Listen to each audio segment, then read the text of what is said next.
வணக்கம் நண்பர்களே, உங்கள் எம்எஸ் தமிழ்நாடு கால்நடை மருத்துவ பல்கலைக்கழகத்தில் ரவுண்ட் 2 கவுன்சிலிங் பற்றின அப்டேட் தான் நம்ம இந்த வீடியோவில் முழுசாக பார்க்க போகிறோம். இன்றைக்கி ரவுண்ட் 2 கவுன்சிலிங் நடந்து முடிஞ்சிருக்கு. இது பற்றின முழு விவரங்களை இந்த வீடியோவில் நீங்கள் டீட்டெயிலாக தெரிஞ்சுக்க முடியும். வீடியோவை ஸ்கிப் பண்ணாமல் பாருங்கள். மிக முக்கியமாக ரவுண்ட் 2 கவுன்சிலிங் ரிசல்ட்ஸுக்காக வெயிட் பண்ணிக்கிட்டு இருந்த ஸ்டூடெண்ட்ஸுக்கு இது ரொம்ப யூஸ்ஃபுல்லான வீடியோ அப்படிங்கிறதுனால உங்களோட ஃப்ரெண்ட்ஸ்க்கும் ஷேர் பண்ணுங்கள், அவங்களும் தெரிஞ்சுக்கிட்டோம். பிடிச்சிருந்தால் லைக் பண்ணி சப்ஸ்கிரைப் பண்ணுங்கள், முடிஞ்சால் ஹைப் பண்ணுங்கள். ஓகே, இந்த ரவுண்ட் 2 கவுன்சிலிங் 2 விதமாக நடக்கும். நம்ம ஏற்கனவே டிஸ்கஸ் பண்ணியிருக்கிறோம். ஒன்று இன்டர்னல் கவுன்சிலிங், ரெண்டாவது பார்த்திங்கன்னா திரும்பவும் செகண்ட் ரவுண்ட் கவுன்சிலிங் அப்படின்னு சொல்லலாம்.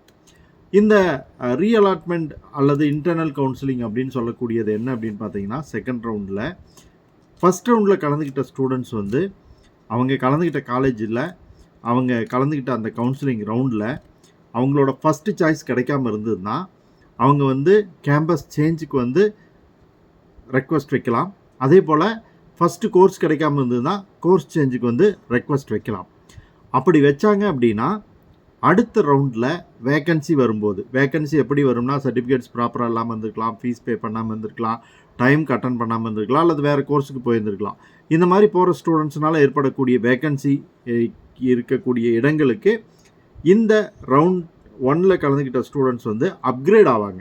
அவங்களுடைய ஃபஸ்ட்டு சாய்ஸை நோக்கி மூவ் ஆவாங்க. இது எது வரைக்கும் நடக்கும் அப்படின்னா, சீட் அவைலபிளாக இருந்தது அப்படின்னா அவங்களுடைய ஃபஸ்ட் சாய்ஸ் வர்ற வரைக்குமே கூட மூவ் ஆவாங்க.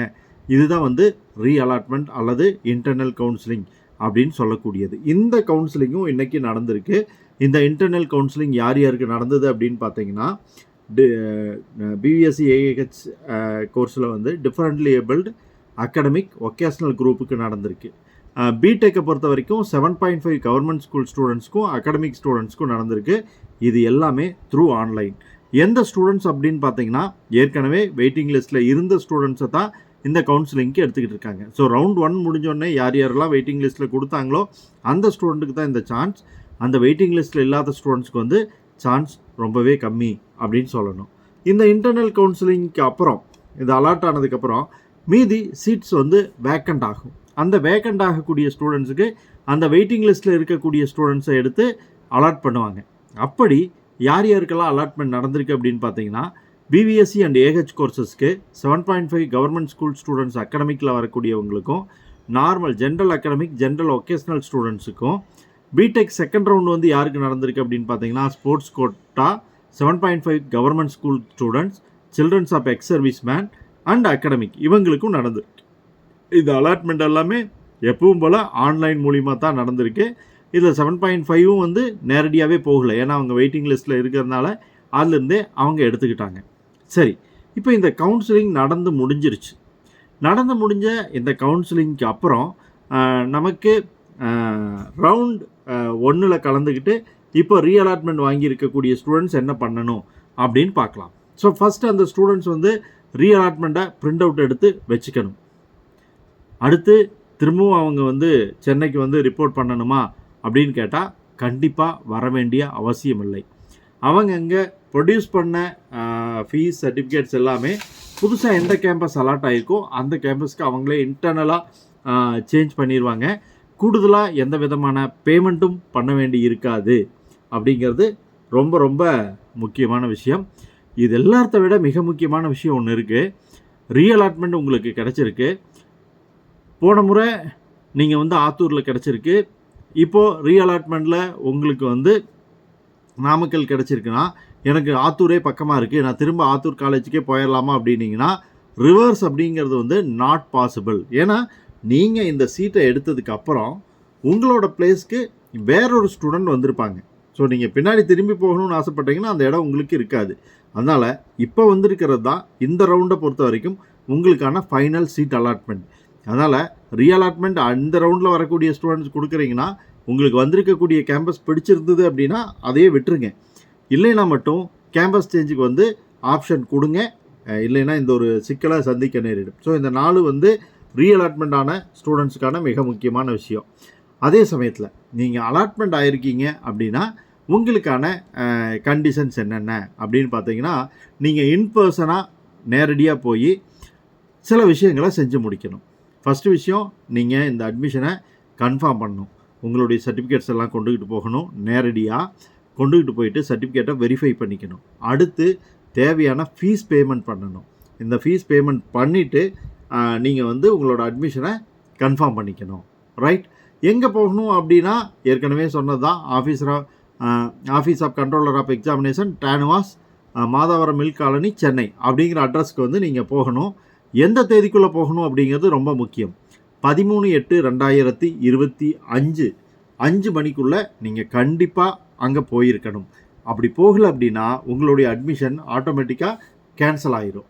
இதில் மிக முக்கியமாக நீங்கள் நோட் பண்ண வேண்டிய விஷயம், சாட்டர்டே சண்டே ஹாலிடே அன்னைக்கு போயிடாதீங்க. ஸோ இந்த ஒரிஜினல்ஸ் எல்லாம் நீங்கள் சப்மிட் பண்ணிவிட்டு நீங்கள் வந்து உங்களுடைய அட்மிஷன் ஃபீஸை பே பண்ணிவிட்டு அட்மிஷனை கன்ஃபார்ம் பண்ணிவிட்டு திரும்ப வந்துடணும். என்னென்னவெல்லாம் நீங்கள் கூட எடுத்துக்கிட்டு போகணும் அப்படின்னு பார்த்தீங்கன்னா, உங்களுடைய அலாட்மெண்ட் லெட்டர், +2 மார்க் ஷீட் இன்னிலிருந்து கொடுக்க ஆரம்பிச்சிட்டாங்க. So +2 mark sheet, TC compulsory transfer certificate நீங்கள் கொடுக்கணும். போனஃபைடு வாங்கிட்டு போனீங்க அப்படின்னா அக்செப்ட் பண்ண மாட்டாங்க, உங்களுடைய அட்மிஷன் கேன்சல் ஆகிரும். அது கொண்டுக்கிட்டு போகணும். அடுத்து கான்டாக்ட் சர்டிஃபிகேட், நீங்கள் +2 இருந்தால் +2ல் உங்களுக்கு கொடுத்துருவாங்க ஸ்கூலில். காலேஜ் போயிருந்தீங்கன்னா அங்கேருந்து வாங்கணும். அடுத்து கம்யூனிட்டி சர்டிஃபிகேட், ஏன்னா கோட்டாவில் நீங்கள் ரிசர்வேஷனில் வந்திருந்தீங்க அப்படின்னா நேட்டிவிட்டி தேவைப்படக்கூடியவங்களுக்கு மட்டும். இன்கம் சர்டிஃபிகேட் சில ஸ்காலர்ஷிப்புக்கு வந்து அவசியப்படுறதுனால தேவைப்படுறவங்க கொண்டுக்கிட்டு வரணும். ஃபஸ்ட் கிராஜுவேட், உங்கள் ஃபேமிலியில் நீங்கள் தான் முதல் தலைமுறை பட்டதாரியாக இருக்கிறீங்க அப்படின்னா இதெல்லாம் கொண்டுக்கிட்டு போகிறதோட சேர்த்து ஆதார் கார்டோட ஜெராக்ஸ் காப்பியும் அப்ளிகேஷனோட காப்பியும், அப்ளிகேஷன் போடும்போது கண்டிப்பாக அப்ளிகேஷனை நம்ம டவுன்லோட் பண்ணி வச்சுருக்கணும். ஸோ அந்த அப்ளிகேஷனோட காப்பி, இது எல்லாத்தையும் எடுத்துக்கிட்டு நீங்கள் நேரடியாக அந்த மாதாவரம் மில் காலனிக்கு போனீங்க அப்படின்னா உங்களுடைய அட்மிஷன் வந்து கன்ஃபார்ம் ஆயிரும். இதில் எதுவுமே வந்து குளறுபடிகள் இருக்கக்கூடாது அப்படிங்கிறத வந்து கவனத்தில் வச்சுக்கோங்க. ஓகே, அடுத்தது உங்களோட ஃபீஸ் என்ன அப்படிங்கிறத பற்றி நீங்கள் தெரிஞ்சுக்க வேண்டியிருக்கும். அந்த ஃபீஸ் ஸ்ட்ரக்சர் பற்றி நம்மளோட சேனலில் தனியாகவே நம்ம வீடியோ போட்டிருக்கோம். அந்த வீடியோ பாருங்கள், யாருக்கு எவ்வளோ ஃபீஸ் வரும் அப்படிங்கிற டீட்டெயில் உங்களுக்கு தெரிய வரும்.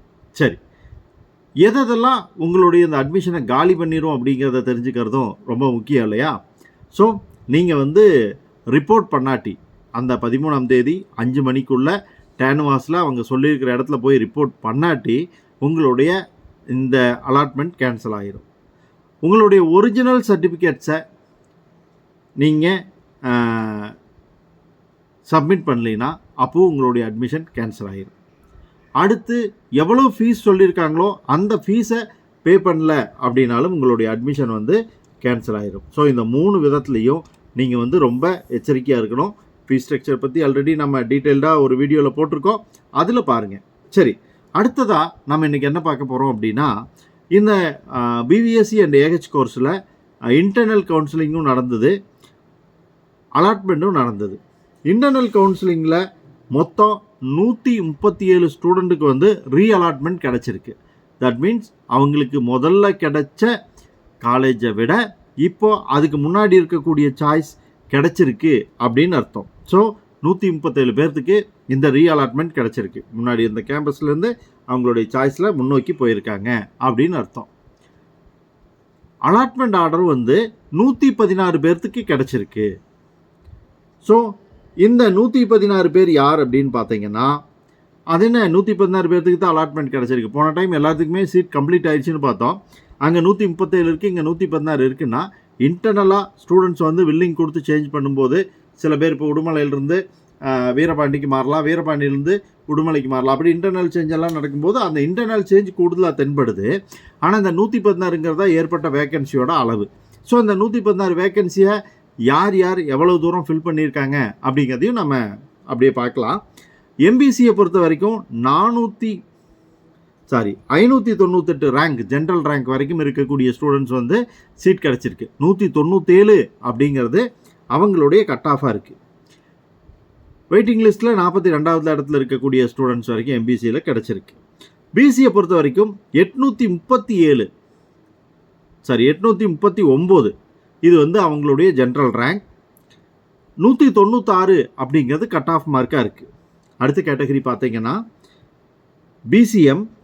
பிசிஎம்மை பொறுத்த வரைக்கும் 1810வது ஜென்ரல் ரேங்க் எடுத்திருக்கக்கூடிய ஸ்டூடெண்ட்ஸ் வரைக்கும் கிடச்சிருக்கு. 193 கட் ஆஃப் மார்க்காக இருக்குது. அடுத்ததாக பார்த்தீங்கன்னா எஸ்சி ஸ்டூடெண்ட்ஸு 979வது ரேங்க் வரைக்கும் இருக்கக்கூடியவங்களுக்கு, அதாவது 195 கட் ஆஃப் மார்க்காக இருக்குது, அவங்களுக்கு கிடச்சிருக்கு. எஸ்சிஏ ஸ்டூடெண்ட்ஸ் எடுத்துக்கிட்டிங்க அப்படின்னா 192 கட் ஆஃப் மார்க் வச்சிருக்கக்கூடிய 2352வது ஜென்ரல் ரேங்கில் இருக்கக்கூடிய ஸ்டூடெண்ட் வரைக்கும் அலாட்மெண்ட் கிடச்சிருக்கு. ஃபைனலாக எஸ்டி ஸ்டூடெண்ட்ஸ் எடுத்துக்கிட்டிங்கன்னா 2631வது ரேங்க்கு 191 கட் ஆஃப் மார்க்காக இருக்குது. ஸோ இது கிடச்சிருக்கக்கூடிய தகவல்கள். அடுத்து பார்த்தீங்கன்னா ஒகேஷனல் குரூப்பை பற்றி சிம்பிளாக சொல்லணும் அப்படின்னா 6 பேர்த்துக்கு இன்டர்னல் சேஞ்ச் நடந்திருக்கு. அதே போல் 5 பேர்த்துக்கு அலாட்மெண்ட் ஆர்டர் கிடச்சிருக்கு. ஸோ இதுதான் பிவிஎஸ்சி செகண்ட் ரவுண்டோட டீட்டெயில். இது சம்மந்தமாக உங்களுக்கு ஏதாவது சந்தேகம் இருக்குன்னா மறக்காமல் கமெண்ட்டில் கேளுங்க. ஸோ ரியலாட்டான ஸ்டூடெண்ட்ஸ் எந்த விதமும் செய்ய தேவையில்லை. நீங்கள் பிரிண்ட் அவுட் மட்டும் எடுத்து வச்சுக்கோங்க. அலாட்மெண்ட் ஆர்டரை மிஸ் பண்ணிடாதீங்க. உங்களோட மெயிலுக்கும் ஸ்கேன் பண்ணி வச்சுக்கோங்க. அதே போல் ரவுண்ட் 2ல் அலாட் ஆன ஸ்டூடெண்ட்ஸ், புதுசாக அலாட் ஆன ஸ்டூடெண்ட்ஸ் 13/8/2025 5 மணிக்குள்ளே அவங்க சொல்லியிருக்கிற இடத்துல நேரில் போய் உங்களோட சர்டிஃபிகேட்டை வெரிஃபை பண்ணி உங்களுடைய ஃபீஸை பே பண்ணி உங்களோட இடத்த கன்ஃபார்ம் பண்ணிக்கங்க. அடுத்த ரவுண்டில் எவ்வளோ பேர் வெயிட்டிங் லிஸ்ட்டில் இருப்பீங்க, எவ்வளோ பேர்த்துக்கு கிடைக்கும் அப்படிங்கிறத பற்றியெல்லாம் நம்ம அடுத்த வீடியோவில் டிஸ்கஸ் பண்ணலாம். கண்டிப்பாக உங்களோட ஃப்ரெண்ட்ஸ்க்கு யூஸ்ஃபுல்லாக இருக்கணும்னு நினச்சிங்கன்னா அவங்களுக்கும் மறக்காமல் ஷேர் பண்ணிடுங்க. Bye friends.